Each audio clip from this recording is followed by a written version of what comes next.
Hey guys, welcome back to another Age of Civilizations 2 video, part 5 I believe, of me trying to conquer the world as the United Kingdom.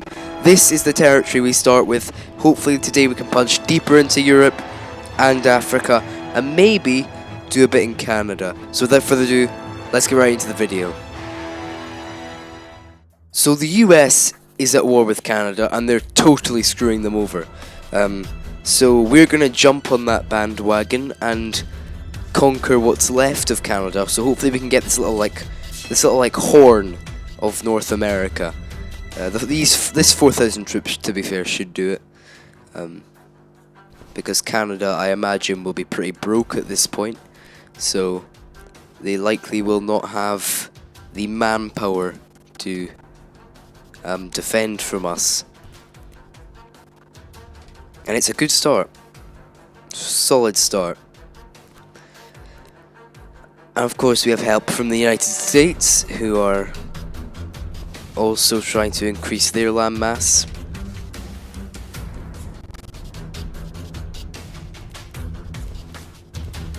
Another solid turn. Maybe a few more casualties than I would have liked, but still solid, and we move on.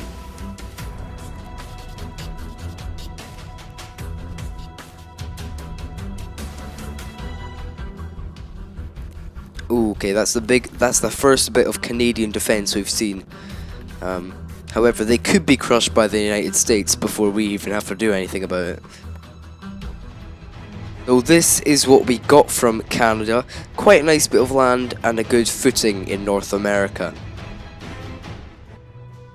Now, Benin has just declared war on us, so we are going to crush them and make them regret them ever declaring war on us. We've got about 12,000 troops, and they have quite a lot as well.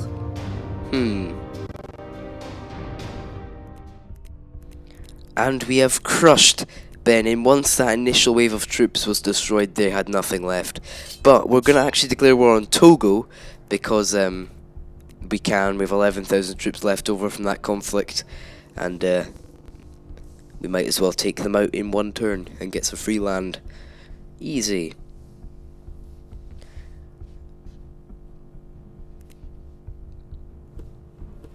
Yeah, so Benin were crushed very easily. They were broke after that first initial wave, and we were able to take them out easily. Oh, I forgot to record the first bit, but I did declare war on Belarus, and I did win.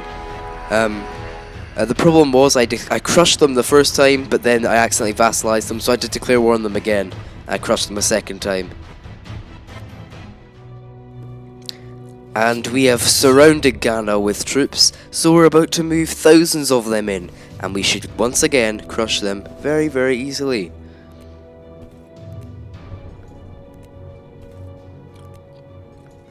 I will be very surprised if they break through any of our lines. I have like 20,000 troops surrounding these few provinces.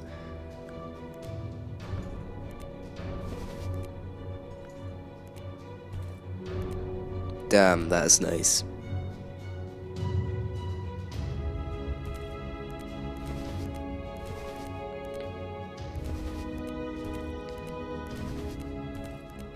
It just keeps getting better as well.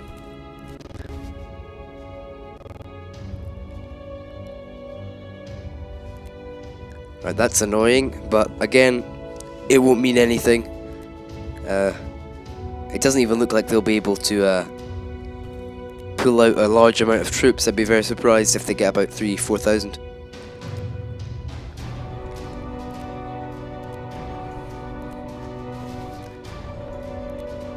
Also, I'm quite disappointed. I thought I'd be further through the world.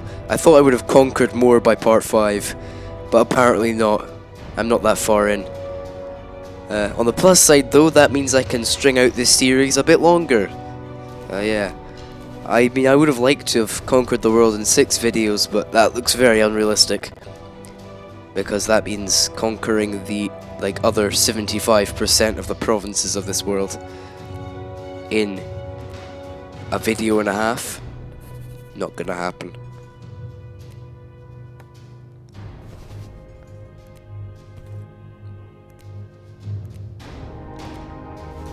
And also, guys, this isn't a big milestone in terms of the things, but I guess thank you for 20 subs. I guess it's very nice to be ahead of all my friends, with the exception of 2. Yes, and it. Now, I skipped the last bit of that conflict because it was pretty boring, but as you can see, we did take all of Ghana. But just to finish off what I was saying before, yeah, I'm so happy to see that the sub number has doubled in the last 10 days. We went from 10 at the beginning of December, 11 days later we're on 20. I mean, if we keep this up, we could be hitting about 50 by the new year. I doubt it, but you know, we can dream.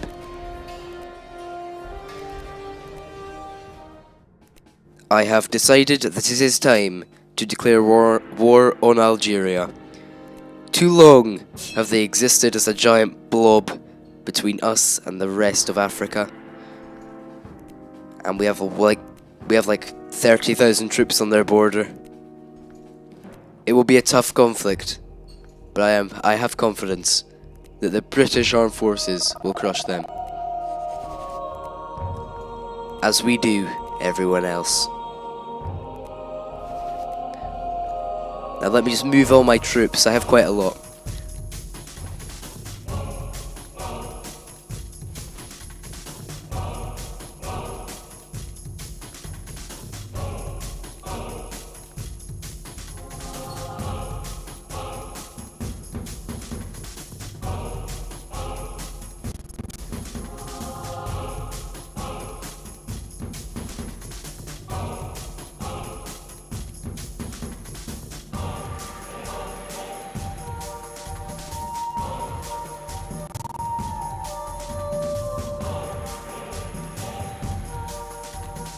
And it looks like it's going to be a very nice start.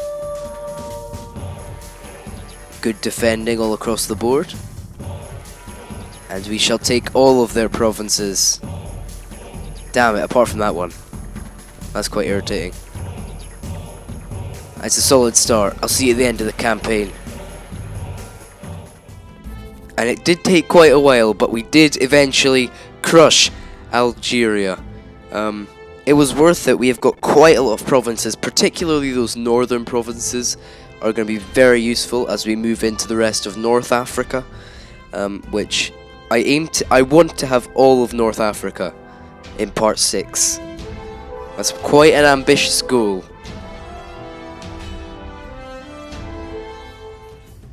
Right, we are about to go to war with Tunisia. We have probably, I think that might be 26,000 troops we have on the border actually, and that should be enough. I'd be again very surprised if it wasn't, but I've been wrong before quite a few times, so perhaps I'm not the most reliable source, and they could probably turn around with like 10,000 troops out of nowhere.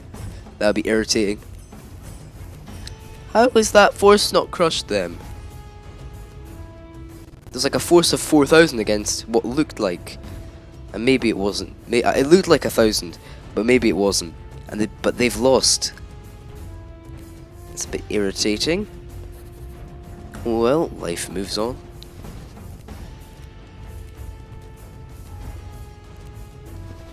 I can tell you now that this war is not going to go like this. They will break through somewhere, and they won't have much troops. They'll have like three. Oh, maybe not. What I was trying to say was they won't have much troops, but they'll break through with about 300 or even 1,000, which isn't much, and they'll run around the country and take a bunch of provinces. And they won't be hard to beat. It's just I'll have a bunch of good troops, but in the wrong place at the wrong time. Join me as I finally crush Tunisia. It didn't take as long as the Algeria campaign, but they kind of ran about for a bit.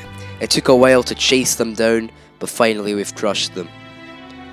So I'm going to get straight into a peace deal with them.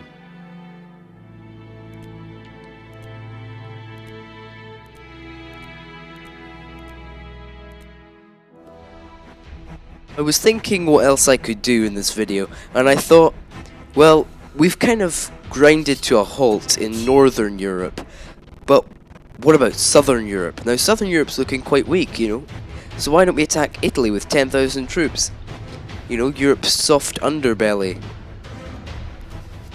Now, I don't aim to take the whole, you know, the whole peninsula. I only aim to take Sicily, because,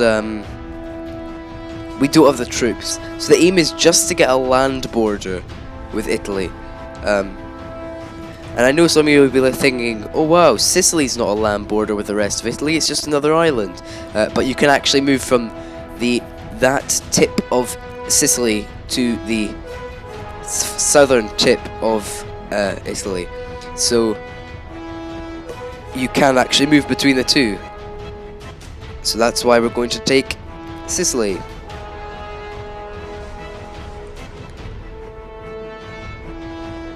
Now, surprisingly, Italy hasn't launched a big defense, so I'm guessing they'll have something at the tip of the boot. So I'm gonna make sure I have all my troops together to make an attack on the mainland, because if it keeps going this way, we could get quite a lot of provinces.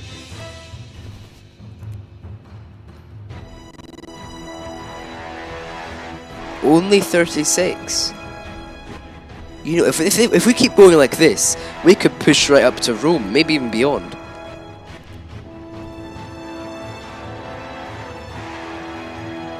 This is going surprisingly well. Surely this is too good to be true. Oh, yes, it is a bit. It is definitely too good to be true, because out of nowhere, 20,000 troops have come. And although we fought well, I mean, we had 5,000 troops and we took out 7,000. So that's not bad, but yeah. I'm gonna go get a peace deal here because we cannot fight and I have no troops in Sicily to protect the island. Right guys, that's going to be the end of the video. If you want to see what I did do in Italy, I took the island of Sicily. Yeah, but as you can see, we made big progress, particularly in Africa, and I guess a little bit in Europe. But guys, please like and subscribe, and thank you for 20 subs, I guess. And I'll see you tomorrow. Goodbye.